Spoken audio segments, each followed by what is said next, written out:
اور خالص بندوں کا راستہ ہے۔ تقویٰ انبیاء کا، مومنین کا اور اماموں کا راستہ ہے، اور اسی طریقے سے تقویٰ واحد عقل کا راستہ ہے، سوچ کا راستہ ہے، فکر کا راستہ ہے۔ ایک انسان اگر اپنی عقل کو استعمال کرے اور اپنی عقل کے راستے پہ چلنا چاہے تو عقل بھی وہی بتائے گی کہ جو خدا نے بتایا ہے، عقل بھی انہی چیزوں سے روکے گی کہ جن سے خدا نے روکا ہے۔ لہذا یہ بات کہنا قطعاً غلط نہیں ہے کہ حقیقتاً اللہ کا راستہ ہی عقل کا راستہ ہے، اللہ کا راستہ ہی تفکر کا راستہ ہے، کیونکہ مکمل طور پر قرآن مجید میں پروردگار عالم نے اکثر جگہ پر ارشاد فرمایا آیات لقوم یعقلون، آیات لقوم یعقلون، نشانیاں ہیں، کس کے لیے اللہ کی نشانیاں ہیں؟ ان کے لیے کہ جن کے پاس عقل موجود ہے، جو سوچنے سمجھنے کی صلاحیت رکھتے ہیں، جو کسی چیز کو درک کر سکتے ہیں، سمجھ سکتے ہیں، ڈیفائن کر سکتے ہیں۔ لہذا یہ عقل کا راستہ تقویٰ ہے، یہ عقل کا راستہ دین ہے، یہ عقل کا راستہ یہ ہدایت کا راستہ ہے۔ اور یہ دنیا میں آپ جا کے دیکھیں کہ دنیا میں 3 طرح کے لوگ آپ کو نظر آئیں گے۔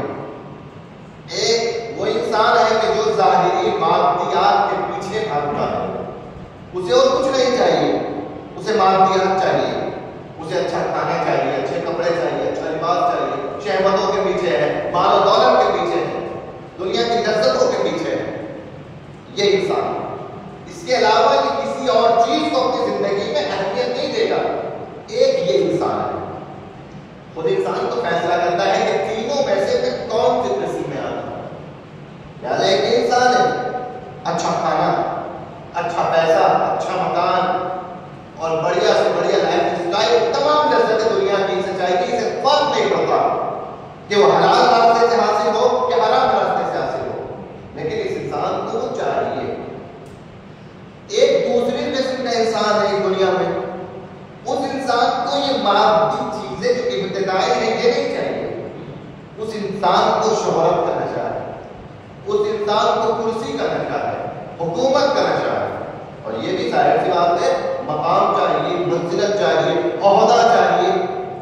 بہت سے لوگ ہوتے ہیں کہ بھائی نہیں، دولت کے بھوکے نہیں ہوتے، شہوت کے بھوکے نہیں ہوتے، وہ عہدے کے بھوکے ہوتے ہیں، وہ سرداری کے بھوکے ہوتے ہیں۔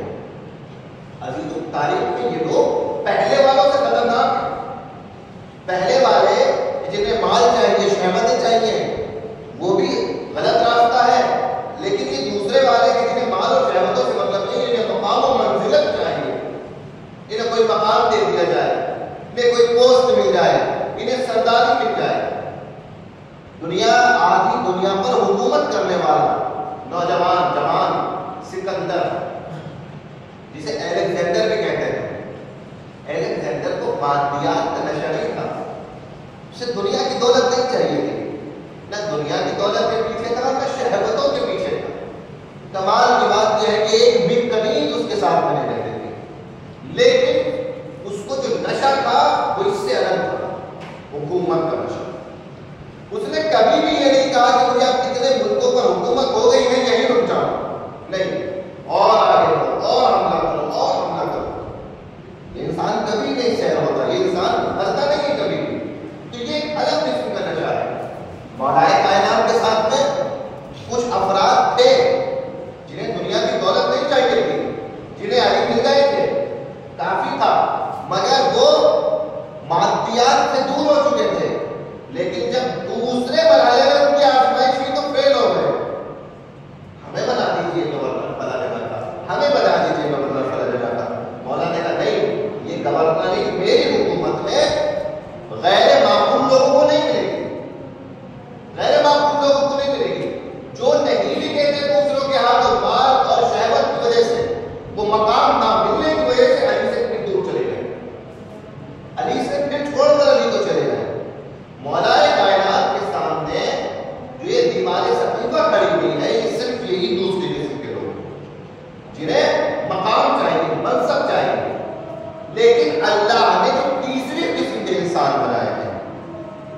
حقیقتاً انسان ہے. کون ہے کہ جنہیں مادیات نہیں چاہیے, جنہیں دنیا کی شہوتیں دولتیں نہیں چاہیے, جنہیں مقام اور پوسٹ اور عہدے بھی نہیں چاہیے. انہیں اپنی زندگی میں کیا چاہیے؟ وہ اپنی زندگی عقل اور اسلام کے مطابق گزارنا چاہتے ہیں.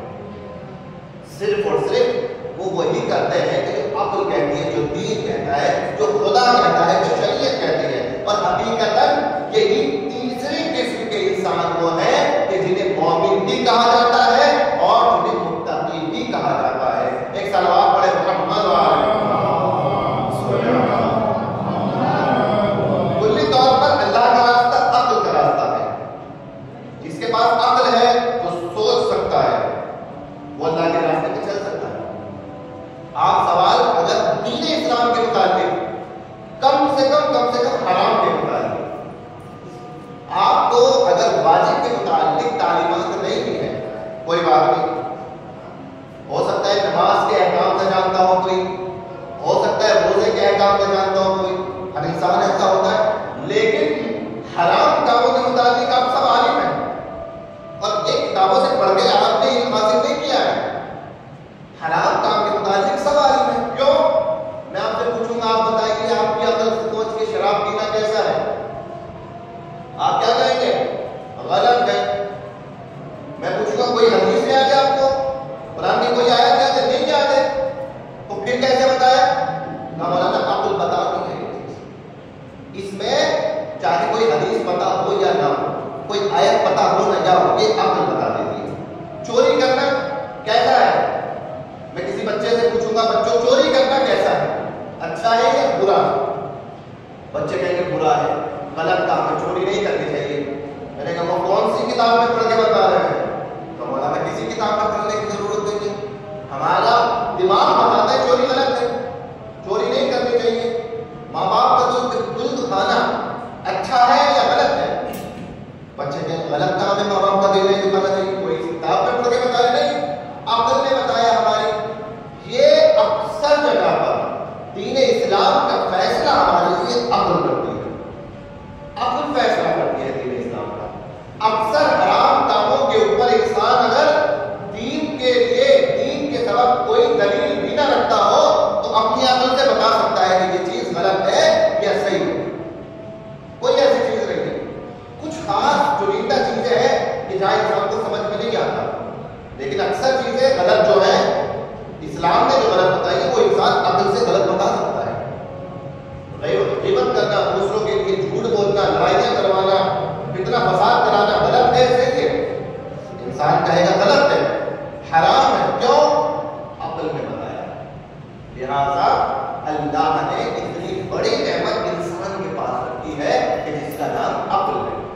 حضرت مولا کائنات علی ابن ابی طالب علیہ السلام فرماتے ہیں کہ اللہ نے جناب آدم کو پیدا کیا. دیکھیں کتنی بڑی نعمت ہے عقل. اور جب تک انسان عقل کا استعمال نہ کرے, سوچ نہ سکتا ہو دین کے معاملے میں, تو اس کا دین بیکار ہے. لا دین لمن لا عقل له, اس کا دین ہے ہی نہیں اگر اس کے پاس عقل نہیں. جس کے پاس عقل نہیں اس کے پاس کوئی دین نہیں. اگر وہ کسی بھی کام میں سوچ سمجھ نہیں سکتا ہے کہ مجھے یہ کام کس طریقے سے کرنا ہے, تو اس کے پاس کوئی دین نہیں ہے. دین بمطابق عقل ہے.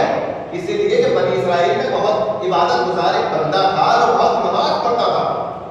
بہت زیادہ نماز پڑھنا تقوی کی دلیل نہیں ہے.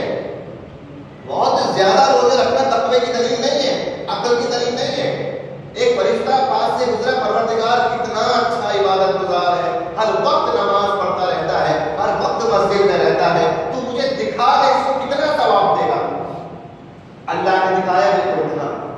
فرشتے کا اتنا کم, اور یہ تو ہر ٹائم نماز پڑھتا رہتا ہے اور ثواب اتنا مختصر. تو کہنے لگا پروردگار کہ اے میرے فرشتے, اے میرے ملک, اے میرے مقرب, تو اس کے ساتھ ایک دن گزار, مجھے پتہ لگ جائے گا کہ اس کی عبادتیں زیادہ ہیں مگر اس کا ثواب بہت کم ہے. اس فرشتے نے دن گزارا, اس کے ساتھ عبادت کے ساتھ دن گزارا. آخر میں ایک سوال کیا اس فرشتے نے اس نماز پڑھنے والے سے کہ اے نمازی, اے عبادت گزار, یہ بتا کہ تو نے اپنے اللہ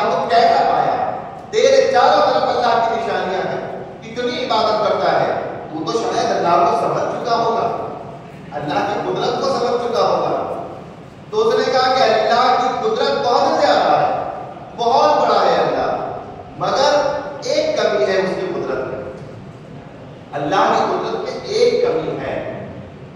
تو فرشتے نے پوچھا کیا کمی ہے اللہ کی قدرت میں؟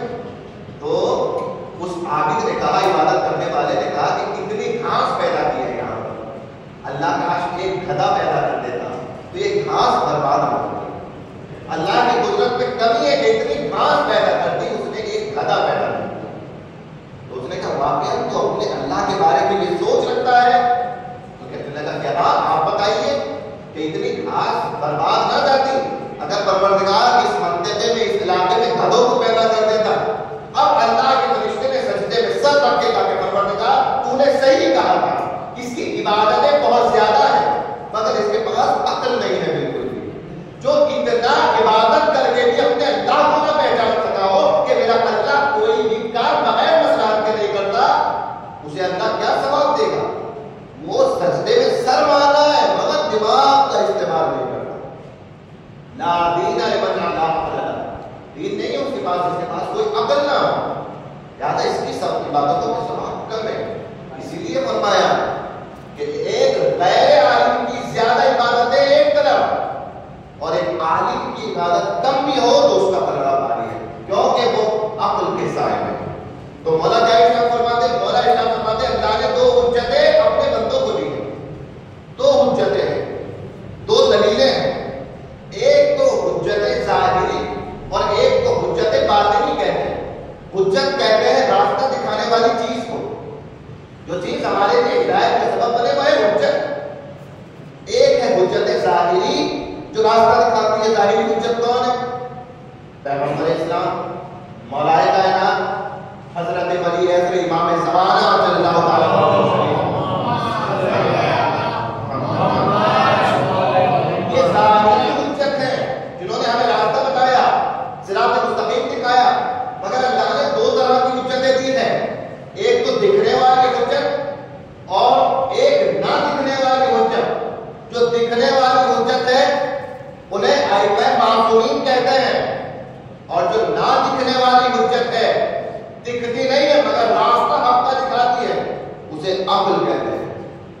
اسی لیے اللہ نے عقل کو رسول باطن کہا ہے، یعنی باطن کا انسان کے اندر ایک رسول ہے، اس رسول کا نام عقل ہے۔ عزیزان محترم، دین انسان کو غور و فکر کی دعوت دیتا ہے، عقل کو استعمال کرنے کی دعوت دیتا ہے۔ اگر میں ایک مومن ہوں اور مجھے اس وقت میں نہیں سمجھ میں آتا کہ مجھے ایک دوسرے انسان کے ساتھ میں کیسا رابطہ رکھنا ہے، کیسا اللہ کے ساتھ رابطہ رکھنا ہے، میں بالکل بھی اللہ کے راستے میں عقل استعمال نہیں کرتا تو میں اپنے دین کو صحیح طریقے سے فالو نہیں کر پاؤں گا۔ عزیزان محترم، بہت ضروری ہے عقل کا استعمال کرنا۔ انسان اگر ایک اچھا بزنس مین بن جائے تو طرح طرح سے آئیڈیاز لگاتا ہے کیسے اپنے بزنس کو پروگریس کیا جائے، آگے بڑھایا جائے۔ انسان اگر کہیں جاب میں لگ جائے تو آئیڈیاز لگاتا ہے، عقل کا استعمال کرتا ہے کہ کیسے اپنی جاب میں ترقی حاصل کری جائے۔ لیکن اگر انسان کہیں عقل کو استعمال کرنا بھول جاتا ہے تو دین میں بھولتا ہے۔ دین میں انسان ادھر ادھر کی تمام باتوں کو سوچ لیتا ہے، سمجھ لیتا ہے، سن لیتا ہے، بتا لیتا ہے، لیکن عقل کا استعمال نہیں کرتا۔ لہٰذا ایسے ایسے خرافات بعض لوگوں میں پیدا ہو جاتی ہیں کہ جن کا عقل میں کوئی تعلق نہیں ہوتا اور وہ لوگ دین کے نام پر انجام دے رہے ہوتے ہیں، چاہے کسی بھی دین میں ہو، اسلام میں ہو، غیر اسلام میں ہو۔ جہاں عقل نہیں ہے وہاں نجات نہیں ہے۔ مولا سے پوچھا گیا عقل کیا ہے؟ مولا کہا عقل وہ ہے کہ جس سے جنت حاصل کر سکتا ہے انسان۔ عقل وہ ہے کہ جس سے جنت حاصل کر سکتا ہے۔ کیسے ملے گی جنت؟ کا جنت نہیں مل سکتی بغیر اطاعت کے، اطاعت نہیں ہو سکتی بغیر عقل کے، عقل کامل نہیں ہو سکتی بغیر علم کے، علم نہیں آ سکتا بغیر سیکھے، بغیر عالم کے۔ انسان بغیر علم کے، بغیر عقل کے اطاعت نہیں کر سکتا، عبادت نہیں کر سکتا، اور بغیر عبادت کی جنت حاصل نہیں کر سکتا۔ لہذا عقل کو تمام نعمتوں پر فوقیت اللہ نے دی، اور جب جناب آدم علیہ السلام کو پیدا کیا تو جناب آدم علیہ السلام کے پاس 3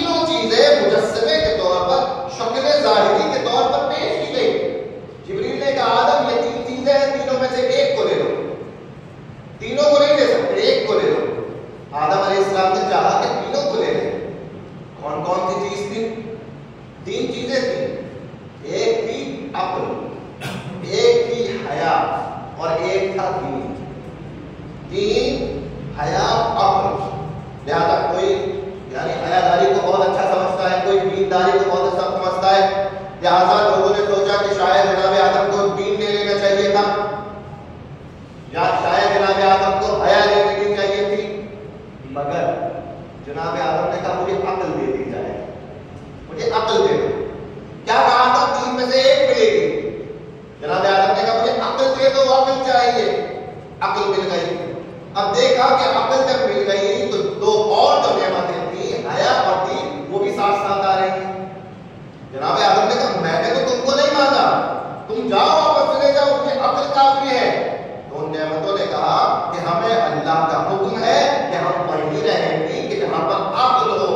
فیصلہ ہو گیا جناب آدم کے ذریعے سے کہ جہاں عقل ہوگا وہیں حیا ہوگی، اور جہاں عقل ہوگی وہیں دین ہوگا، اور جہاں کوئی عقل نہیں ہوگی وہاں کوئی دین کا تصور نہیں ہو سکتا۔ ایک صلوات پڑھیں محمد وعلیہ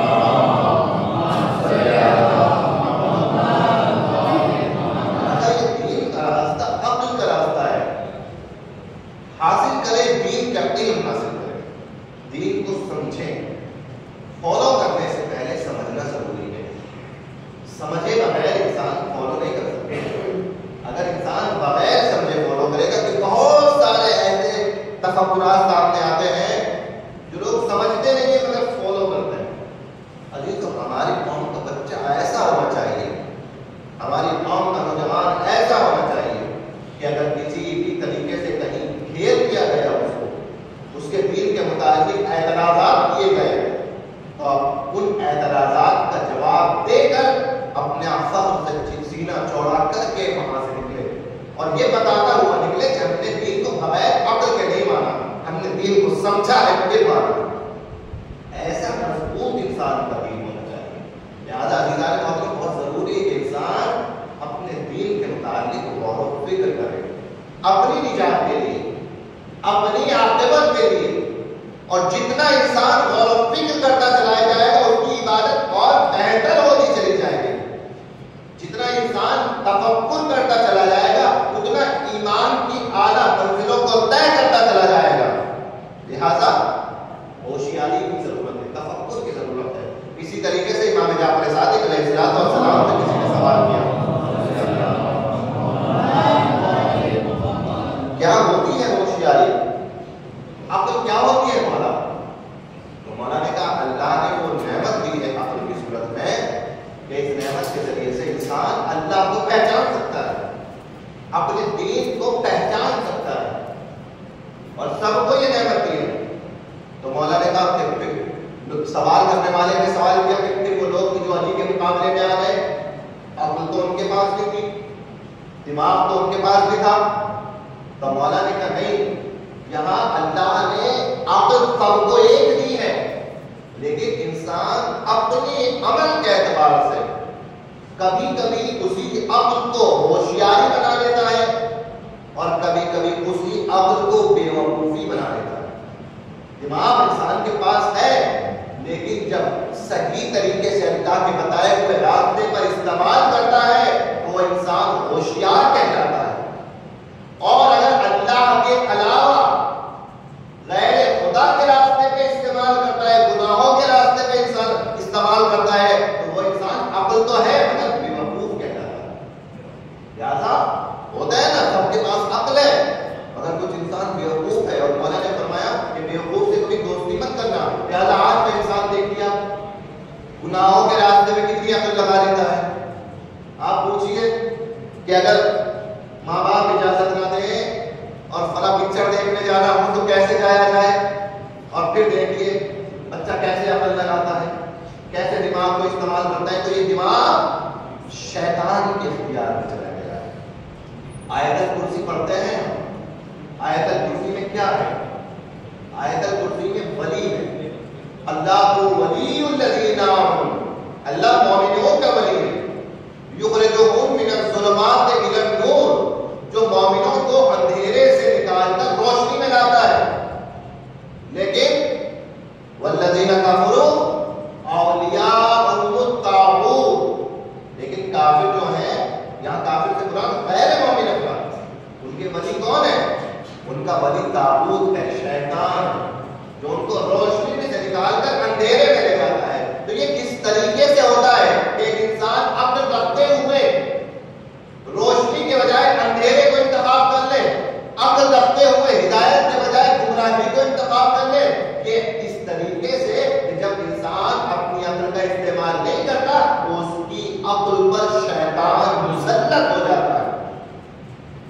شیطان مسلط ہو جاتا ہے تو پھر وہی کرتا ہے انسان کی جو شیطان کی فرمانروائی میں ہوتا ہے.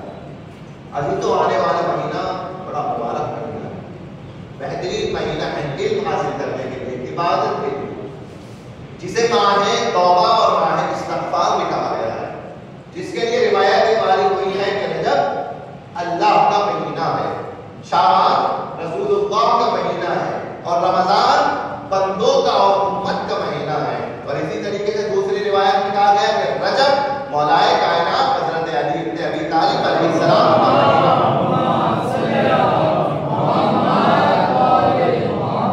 رجب کو رجب اس لیے کہا جاتا ہے کہ رجب ایک جنت کی نہر کا نام ہے جو دودھ سے زیادہ سفید, شہد سے زیادہ شیرین ہے.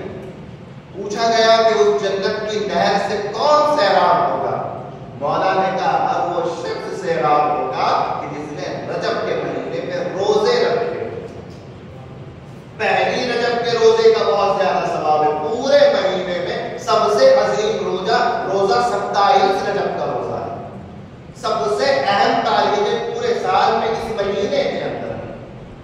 1 رجب, 3 رجب, 5 رجب, 10 رجب, 13 رجب, 15 رجب, 22 رجب, 27 رجب, 28 رجب. تمام تاریخیں جو سال کی بہترین تاریخیں اس مہینے میں. 2 محمد 2 علیوں کی اس مہینے میں ولادت ہو رہی ہے. صلوات پڑھیں محمد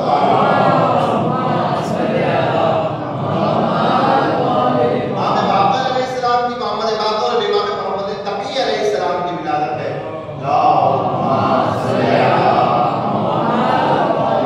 امام نبی اور حضرت مولائے کائنات علی بن ابی طالب علیہ السلام کی 7ویں امام کی اور 10ویں امام کی شہادت کی تاریخ ہے. جناب زینب سلام اللہ علیہا کی شہادت کی تاریخ ہے, اور اس کے علاوہ نظر کی تاریخ ہے, معراج کی تاریخ ہے, اور امام کے سفر کی تاریخ ہے. لہٰذا اس مہینے میں بہت مناسبتیں ہیں, لیکن ضروری ہے کہ ہم اس مہینے کا فائدہ اٹھائیں, استفادہ حاصل کریں. قیامت کے دن ایک آواز دی جائے گی جب پروردگار حساب و کتاب کر رہا ہوگا نا, تو اللہ کے حساب و کتاب میں سب برابر ہوں گے, لیکن وہاں کچھ وی آئی پیز ہوں گے. وی آئی پی کون ہوں گے؟ قیامت کے وی آئی پیز. تو پروردگار عالم اپنے فرشتوں سے کہے گا ندا دو این الرجبیون, کہاں ہے رجب والے افراد؟ تو کچھ افراد نورانی چہروں کے ساتھ محشر میں آئے گے, اور ایسے نورانی چہرے کہ سارے محشر کے لوگ رشک کر رہے ہوں گے ان کے اوپر. پروردگار یہ کون افراد ہیں؟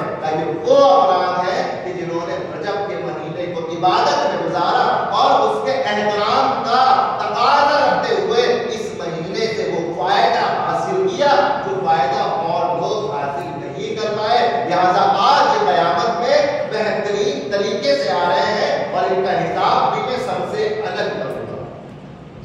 این رجبیون, کہاں ہے رجبی؟ اگر ہم چاہتے ہیں رجبیون میں شمار ہو, اس مہینے کے روزے نہ چھوڑیں, اس مہینے کی عبادت نہ چھوڑیں, زیادہ سے زیادہ عبادتوں کو انجام دیں. ہماری واجب عبادت قضا نہ ہو پائے, کوئی حرام امر ہم سے انجام نہ ہو پائے. اس مہینے کو اپنے لیے ایسا بنا لیں کہ اگر ہماری اس مہینے میں اس مہینے کے بعد موت واقع ہو گئی تو پروردگار اس مہینے ہی کی عبادتوں میں سبب ہمیں بخش سکے. ایسی عبادت اس مہینے میں کریں. علماء اور بزرگان کا اور اماموں کا طرز عمل رہا ہے, طرز زندگی رہا ہے کہ رمضان کے لیے رجب سے تیاری شروع کر دیتے تھے, اور رجب سے روزہ رکھنا, عبادتیں کرنا شروع کر دیتے تھے. اور رجب کو ماہ حرام بھی کہتے ہیں, حرام مہینوں میں سے پہلا مہینہ ہے. کیوں اس کو حرام کہا گیا؟ کیونکہ اس مہینے میں جاہلیت کے دور میں بھی جنگ و جدال حرام تھی, قتل و غارت بری حرام تھی. لہٰذا لوگ عرب کے اپنے ہتھیاروں کو رکھ دیتے تھے کہ رجب آ گیا ہے, اس مہینے کوئی جنگ نہیں ہوگی. 4 مہینے حرام مہینے بنائے گئے جس میں سے پہلا مہینہ رجب ہے. لہٰذا اس مہینے کی اہمیت کو سمجھیں اور اس مہینے کو عبادت میں, دین کو سیکھنے میں, علم حاصل کرنے میں صرف کریں تاکہ ہماری دنیا بھی کامیاب ہو سکے، ہماری آخرت بھی کامیاب ہو سکے۔ اور اس مہینے کی مناسبتوں کی اہمیت کو سمجھیے۔ ایک بات کہ جس کو ضرور ہمیں سمجھنا چاہیے کہ اکثر لوگ اعتراض کرتے ہیں، اکثر لوگ شکایت کرتے ہیں اس بات کی کہ مولانا ہمارے یہاں دیکھا یہ جاتا ہے کہ مولائے کائنات کی ولادت ہے، مولا علی کی ولادت، مولا حسین کی ولادت ہے، غدیر کا جشن ہے، لوگ بڑے اہتمام سے مناتے ہیں، لوگ نئے نئے کپڑے پہن کے خود بھی آ جاتے ہیں، بچوں کو بھی لے آتے ہیں، نظر و نیاز ہوتی ہے، جشن ہوتا ہے، محفل ہوتی ہے، اچھی بات ہے۔ مگر وہی ہمارے 5ویں امام کی ولادت کا دن ہوتا ہے، 9ویں امام کی ولادت کا دن ہوتا ہے، 2-3 افراد بیٹھے ہوتے ہیں، باقی اپنے اپنے کاموں میں مست ہوتے ہیں۔ کیا ہمارے 5ویں امام ہمارے امام نہیں ہے؟ کیا ہم ان کی ولایت کو قبول نہیں کرتے؟ کیا 10ویں امام کی ولایت یا محبت ہمارے دل میں کم ہے یا پہلے امام کی زیادہ ہے؟ ہرگز ایسا نہیں ہے۔ ہم ہر امام کو قابل احترام سمجھتے ہیں، اپنا امام سمجھتے ہیں، ہر امام کی ولایت کو اپنی گردن پر واجب سمجھتے ہیں۔ تو پھر یہ فرق کیوں ہوتا ہے؟ تو پھر یہ فرق آخر کیوں ہمارے عمل میں؟ عزیزان محترم، ہر امام کی ولادت کو اسی جوش و خروش سے منانا چاہیے جیسے ہم غدیر کو مناتے ہیں۔ اور عزیزان محترم، اگر کسی امام کی شہادت کا دن ہے تو اس دن بھی ایسے ہی انسان کو بم بنانا چاہیے کہ جیسے عاشور کے دن بم بناتا ہے، کیونکہ ایک امام کی شہادت کا دن ہے۔ 3 رجب المرجب شہادت، 25 رجب المرجب شہادت، 2 شہادت ہے۔ 3 رجب کو 10ویں امام کی شہادت، 25 رجب کو 7ویں امام کی شہادت۔ لہٰذا یہ امام بھی ہمارے لیے قابل احترام ہے اور ان کے غم میں بھی ہمارے غم مغموم، ہمارے دل غمزدہ رہنے چاہیے۔ اور اسی طریقے سے باقی تمام مناسبتوں میں ہمیں بھرپور طریقے سے شرکت کرنے کی کوشش کرنی چاہیے۔ یہ رجب کا مہینہ دعاؤں کی قبولیت کا مہینہ ہے، اس کے لیے اپنے آپ کو تیار کریں اور دعا کریں کہ پروردگار کے واسطہ محمد وآل محمد کا اس آنے والے مبارک مہینے میں ہمیں زیادہ سے زیادہ عبادتیں کرنے کی توفیق عطا فرما۔ پروردگار اس مہینے سے پہلے ہمارے تمام گناہ کبیرہ صغیرہ کو معاف فرما، جو مومن اس دنیا سے گزر چکے ہیں ان کی مغفرت فرما۔ پروردگار جو اس وقت یہاں حاضر ہے، پروردگار جو بھی اپنی دعائیں لے کر آئے ہیں ان کی نیک دعاؤں کو مستجاب فرما، ہم سب کے گناہان کبیرہ و صغیرہ کو معاف فرما۔ اے تمام عالم اسلام کے مسلمانوں کی حفاظت فرما۔ پروردگار خصوصاً ایران میں، سیریا میں، خصوصاً پروردگار بالاچینار میں جہاں پر مومنین اس وقت سخت ترین حالات کا شکار ہے، پروردگار کی شہزادی کونین کا واسطہ تمام مومنین کی مدد و حمایت و نصرت فرما، ظالمین کو ان کے ظلم کے ساتھ دنیا سے اس کو نابود فرما۔ پروردگار جو ہمارے قوم کے بچے امتحانات دے رہے ہیں ان کے امتحانات کو کامیابوں کا عمران فرما۔ پروردگار محمد کا ہمارے معاشرے میں، ہمارے قوم کے جوانوں میں دینداری، ترقی اور علم عطا فرما۔ پروردگار محمد والے محمد کا شیطان کے راستے سے بچنے کی توفیق عطا فرما۔ پروردگار محمد والے محمد کا جو مومنان کربلا کی حج و زیارات کی تمنا رکھتے ہیں انہیں حج و زیارات سے مشرف فرما۔ پروردگار مومنان اپنے بچوں کی شادی کی وجہ سے پریشان ہیں ان کی مشکل کشائی فرما۔ پروردگار محمد والے محمد کا امام زمانہ کے ظہور میں تعجیل فرما، ہم سب کے امام کے ناصر و شمار فرما۔ بسم اللہ الرحمن الرحیم۔ والعصر ان الانسان لفی خسر الا الذین آمنوا وعملوا